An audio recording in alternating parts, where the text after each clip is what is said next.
بسم الله الرحمن الرحيم. ولقد آتينا لقمان الحكمة أن اشكر لله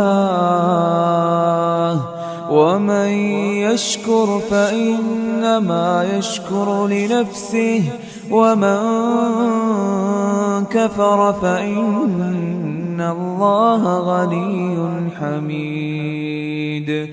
وإذ قال لقمان لابنه وهو يعظه يا بني لا تشرك بالله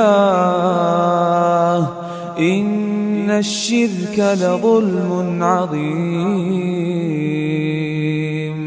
ووصينا الإنسان بوالديه حملته أمه وهنا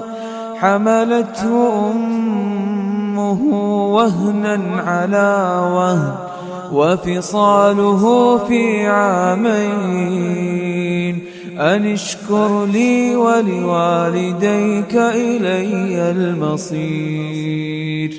وإن جاهداك على أن تشرك بي ما ليس لك به علم فلا تطعهما وصاحبهما في الدنيا معروفا واتبع سبيل من أناب إلي ثم إلي مرجعكم فأنبئكم بما كنتم تعملون. يا بني إنها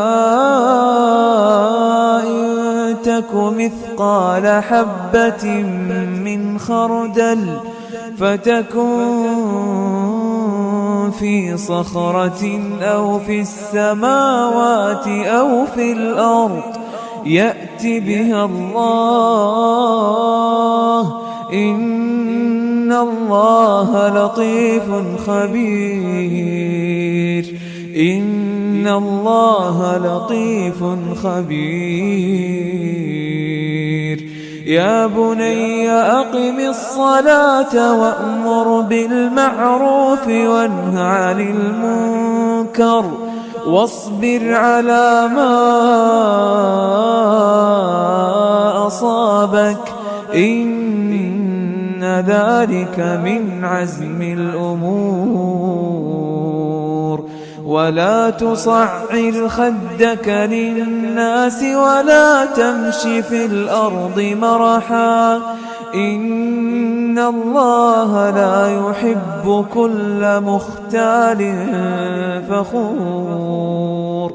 وقصد في مشيك واغضض من صوتك إن أنكر الأصوات لصوت الحمير.